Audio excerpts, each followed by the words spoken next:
அல்லாஹ் நமக்கு கொடுத்திருக்கிற இந்த கிட்னி என்பது ஆக மிகச் சிறந்த அருட்கொடை. அது இல்லாதவர்கள், அதை இழந்தவர்கள், அந்த உறுப்பு செயலிழந்தவர்களை பற்றி கேட்டு பாருங்கள். மருத்துவமனையில் சென்று பார்த்தால் டயாலிசிஸ் பண்ணி அவருடைய கிட்னி செயலிழந்து அதற்கு மாற்று வேலையாக பக்கத்துல ஒரு மிஷின் இருக்கும். அப்பப்ப தேவைக்கு ஏற்ப கிட்னி செய்கிற வேலையை அது செய்து கொடுக்கும். அல்லாஹ் இயற்கையாக கொடுத்தது ஒரு 100 கிராம் எடையுள்ள அந்த ஒரு உறுப்பு தான். அந்த அறுப்படைக்கு பகரமாக அது செய்கிற வேலை செய்ய முடியல அப்படி நின்றுச்சு. என்ன பண்ணலாம்? அறிவியலாளர்கள், விஞ்ஞானிகள் கண்டுபிடித்த மிஷினே ஒரு 4-5 அடிக்கு உயர்ந்த ஒரு மிஷின், 100 கிலோ அளவிற்கு இருக்கும். அல்லாஹ் 100 கிராம்ல கொடுத்துட்டா இவன் கண்டுபிடிக்கிறான் 100 கிலோ அளவிற்கு பிரம்மாண்டமான மிஷின். அளவிலா அருளாளனும் நிகரில்லா பேர் அன்பானும் ஆகிய ஏக இறைவனின் அத்தகைய அன்பும் அருளும் நம் உயிரினும் மேலான உத்தம தூதர் நபிகள் நாயகம் ஸல்லல்லாஹு அலைஹி வஸல்லம் அவர்கள் மீதும் அவர்களுடைய குடும்பத்தார்கள் மீதும் தோழர்கள் மீதும் இன்னும் இங்கு ஒன்று கூடியிருக்கிற நம் அனைவர்கள் மீதும் என்றென்றும் நின்று நடக்குமா. வேற அன்பிற்கும் பிற மதிப்பிற்கும் உரிய எல்லாம் அல்ல அல்லாஹ்வின் நல்லடியார்களே, இஸ்லாமிய மார்க்கம் நமக்கு கற்றுக் கொடுத்திருக்கிற, சொல்லிக் கொடுத்திருக்கிற, அல்லாஹ்வும் அல்லாஹ்வுடைய தூதரும் நமக்கு வழிகாட்டிய ஏராளமான நற்குணங்களை, நல்ல பண்புகளை நாம் அறிந்து அதை கடைபிடித்துக் கொண்டிருக்கிறோம். அதுல ஒரு மிக சிறந்த பண்பாக மனிதனை தனித்துவப்படுத்தி காண்பிக்கக்கூடிய ஒரு பண்பாக ஒரு மனிதன் வேறொரு மனிதன் தனக்கு செய்கின்ற உதவியின் காரணத்தினால் அவனுக்கு அவன் செய்த உதவிக்கு பிரதிபலனாக அவனிடத்தில் நன்றி என்ற வார்த்தையையோ அல்லது அல்லாஹ்வுக்கு அருள் செய்யட்டும், நன்மையை கொடுக்கட்டும் என்ற பிரார்த்தனையின் மூலமாகவோ அல்லது அவனுக்கே ஒரு செயல் ரீதியாக மீண்டும் ஒரு உதவியை செய்வதன் மூலமாகவோ பிறர் நமக்கு செய்த உதவிக்கு நாம் நன்றி செலுத்துகிறோமே, அந்த நன்றி செலுத்துகிற பண்பு என்பது மிக சிறந்த பண்பு. இந்த பண்பு என்பது மனிதனுடைய வாழ்க்கையில் எல்லா காலகட்டத்திலையும் இருக்க வேண்டிய பண்பு. எல்லா மனிதனும் சக மனிதனுக்கு எல்லா நேரத்திலையும் அடிக்கடி நன்றி செலுத்த வேண்டிய கட்டாயத்தில் தான் இருக்கிறான். ஏன்னா ஒவ்வொரு மனிதனும் பிறரை சார்ந்துதான் வாழ்கிறோம், பிறருடைய உதவியை பெற்றுதான் வாழ்கிறோம். அவன் பிறந்தது முதல் கொண்டு அவன் உண்பதற்கான உணவுகள், உடுத்துவதற்கான உடைகள், நல்ல ஒரு வசிப்பிடம், தங்குமிடம், ஒரு கல்வியை கொடுத்து சமுதாயத்துல நல்ல நிலையில் ஒரு மனிதனை உயர்த்தி சமுதாயத்திலே கொண்டு வருகிறார்கள் பெற்றோர்கள். அந்த தாய் தந்தையர்கள் இந்த குழந்தைக்கு ஏராளமான உதவிகளை செய்து கொண்டே இருப்பார்கள். அந்த குழந்தை பருவத்தில் இவர்கள் செய்த ஒவ்வொரு உதவிக்காக வேண்டியும் ஒரு கட்டத்தில் இவன் பருவ வயதை அடைந்து ஒரு நிலைக்கு வந்த பிறகு அந்த பெற்றோர்கள் தலைகீழாக அவர்களால் எதையும் செய்ய முடியாமல் அந்த மகனிடத்தில் உதவியை பெறக்கூடிய நிலைக்கு இருப்பார்கள். அப்ப இந்த மகன் மீது ஒரு விதத்தில் கடமையாக மாறிவிடுகிறது.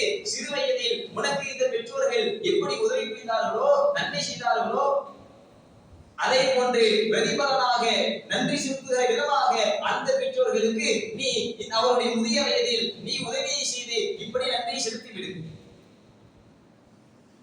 நம்முடைய பெற்றோர்களை தாண்டி உறவினர்கள், நண்பர்கள், தெரிந்தவர்கள் பலர் மூலமாக நாம் பெறுகிற உதவிகள், இதற்காக மனிதன் தக்க விதத்திலே அவனுக்கு நன்றியை செலுத்த வேண்டும். மார்க்கம் சொல்கிறது, லா யஷ்குருல்லாஹ் வலா யஷ்குருன் நாஸ். யார் பிற மனிதருக்கு, பிற மக்களுக்கு நன்றி செலுத்தவில்லையோ அவன் அல்லாஹ்வுக்கு நன்றி செலுத்த மாட்டான். அப்படி என்றால் அல்லாஹ்வுடைய தூதர் என்ன சொல்கிறார்கள்? அல்லாஹ்வுக்கு நீ நீ நன்றி செலுத்த வேண்டுமா? பிற மனிதர்களுக்கு, உனக்கு உதவி செய்தவர்களுக்கு நீ நன்றி செலுத்து. நன்றியை செலுத்த வேண்டும். பிறர் நமக்கு உதவி செய்தால் அதற்கு சரியான முறையிலே பிரதிபலனை கொடுத்து விட வேண்டும் என்று மார்க்கம் சொல்கிறதே. இந்த பண்பை பிற மக்களிடத்தில், பிற மனிதர்களிடத்தில் கடைபிடிக்கிற நாம் சாதாரண அற்பமான உதவிக்கு எல்லாம் நன்றி சொல்கிற நாம், அவர்கள் செய்கிற உதவி என்பது ஏதோ அற்புதமாக அனைவரும் அரிதாக இருந்து விடாது. நம்மாலும் அந்த உதவியை மீண்டும் திரும்ப செய்துவிட முடியும். பாபாவுக்கு உடம்பு சரியில்லை, ஆபரேஷன் பண்ணணும், 2 லட்சத்தை கட்டினா தான் ஆபரேஷன் ஸ்டார்ட் பண்ண முடியும்னு ஹாஸ்பிட்டல்ல சொல்லிட்டாங்க. என்ன பண்றது தெரியல. உடனே தெரிந்த ஒருவர் 2 லட்சத்தை கொடுத்து வேலையை பாருன்னு சொன்னாரு. எவ்வளவு பெரிய உதவி! ஏன் இதை உங்களால் மீண்டும் செய்துவிட முடியாதா? அவருக்கு சக்தி இருந்தது செய்தால், உங்களுக்கும் அதே சக்தி இருந்தால் நீங்களும் செய்துவிட முடியும். மனிதர்களுக்கு நாம் பெறுகிற உதவி என்பது அவர்கள் செய்தால் அதே போன்று நம்மாலும் செய்து முடிக்கக்கூடிய அளவுக்கு தான் அந்த உதவிகள். இப்படிப்பட்ட உதவிக்கெல்லாம் ஓடி ஓடி நாம் நன்றி செலுத்துகிறோமே. ஒருவர் நமக்கு ஆகப்பெரிய மிகப்பெரிய உதவியை செய்துவிட்டால், வாழ்க்கையில் அவரை மறக்காமல் அவருக்கு ஒரு துன்பம் ஏற்பட்டு விட்டால், அவருடைய வீடுகளில் ஒரு துக்க நிகழ்ச்சி நடந்து விட்டால் ஓடி சென்று முதலிடத்தில் சென்று கவனிக்கிறோமே. ஒரு மனிதன் செய்த உதவிக்காக வேண்டி இவ்வளவு நன்றிகளோடு நடந்துக்கிற நாம்,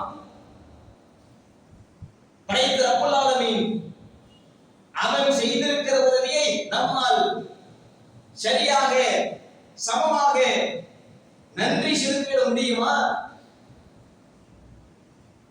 சரியான விதத்தில் நன்றி கூட செலுத்திவிட முடியாத அளவிற்கு ஏராளமான எண்ணிக்கையில் அடங்காத உதவிகள், அர்ப்பணைகளை நமக்கு இறைவன் கொடுத்திருக்கிறானே.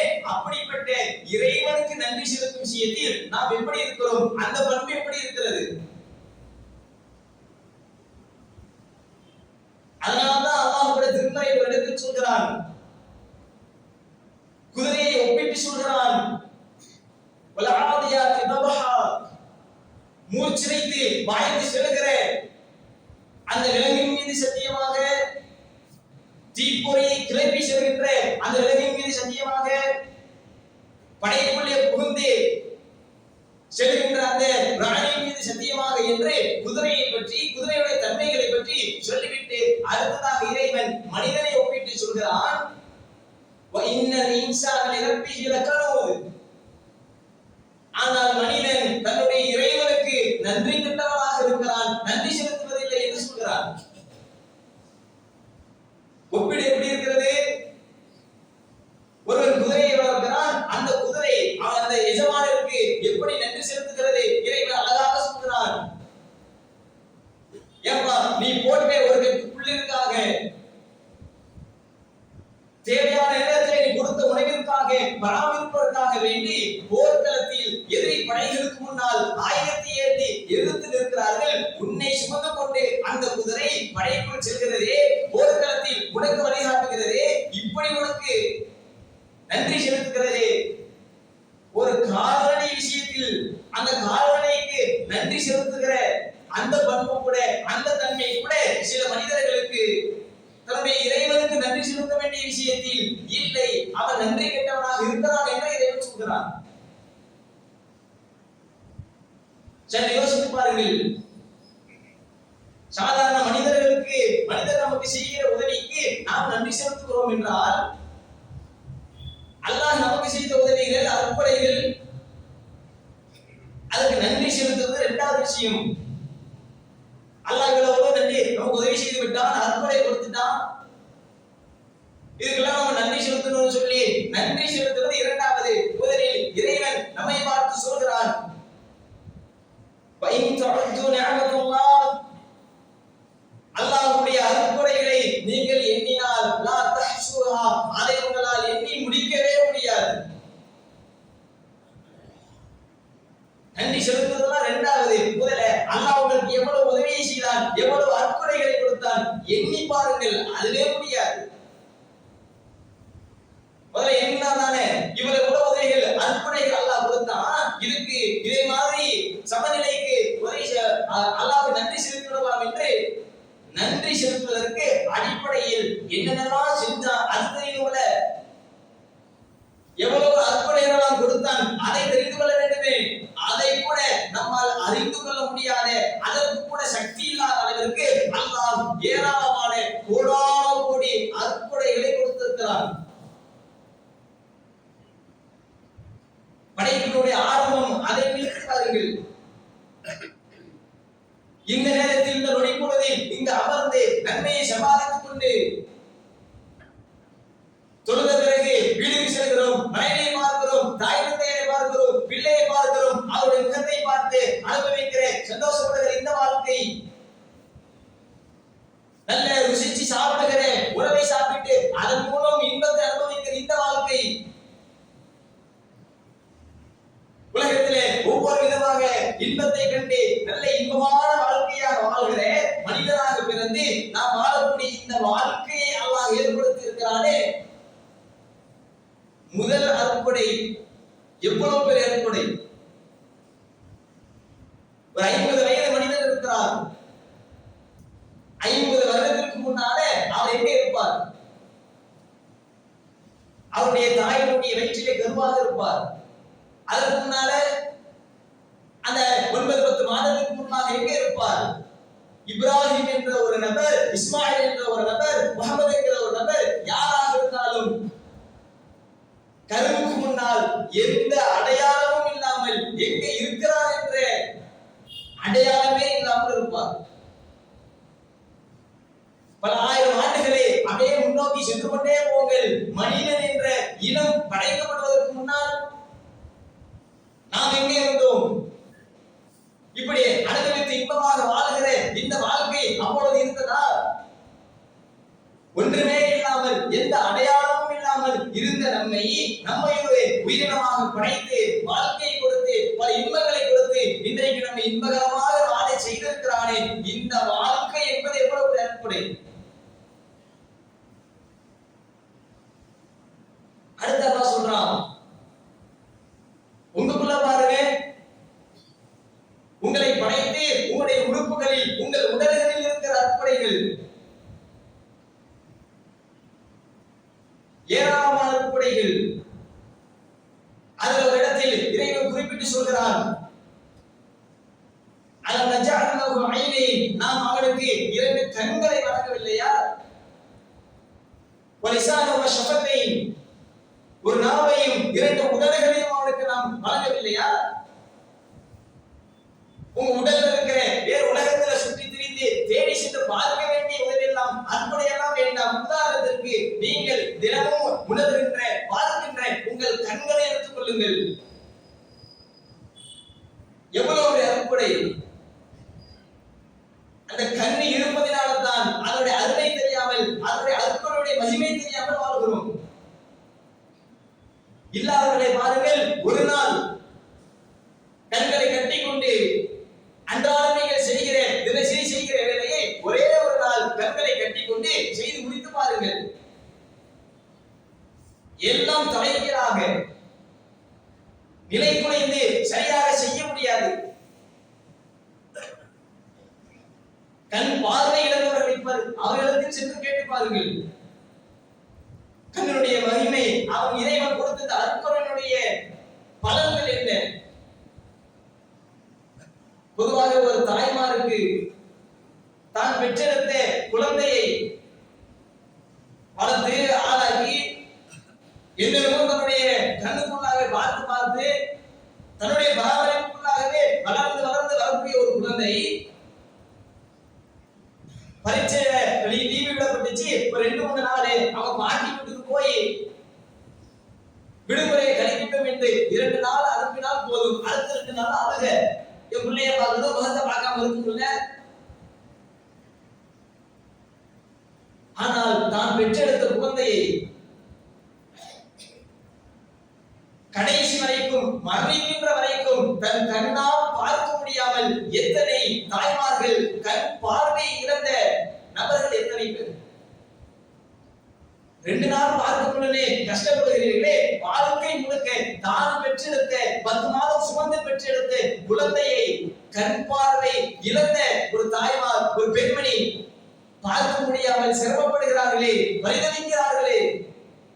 அவர்களுக்கு கொடுக்காத அற்புடையை நம் அனைவருக்கும் அல்லாஹ் கொடுத்திருக்கிறார் என்றால் ஏராளமான அற்புடைகள்.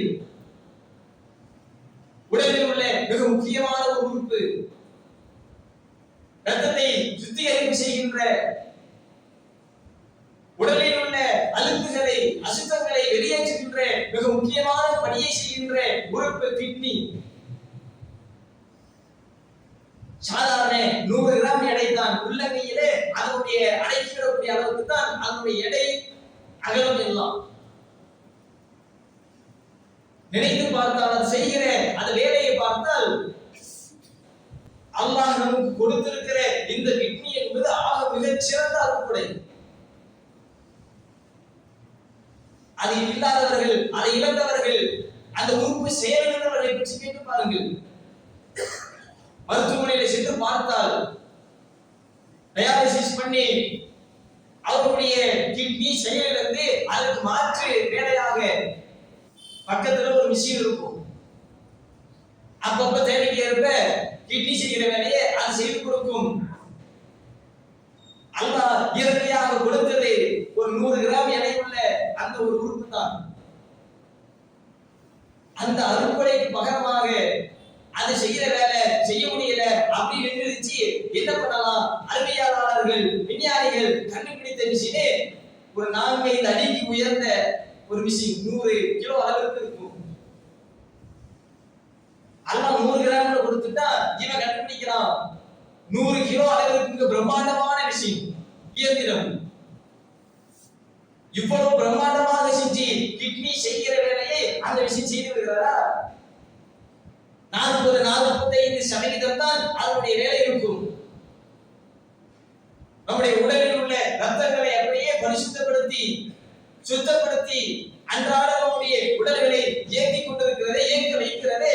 இதை போன்ற உறுப்புகள் நம்முடைய உடலில் ஏராளம் இருக்கிறது.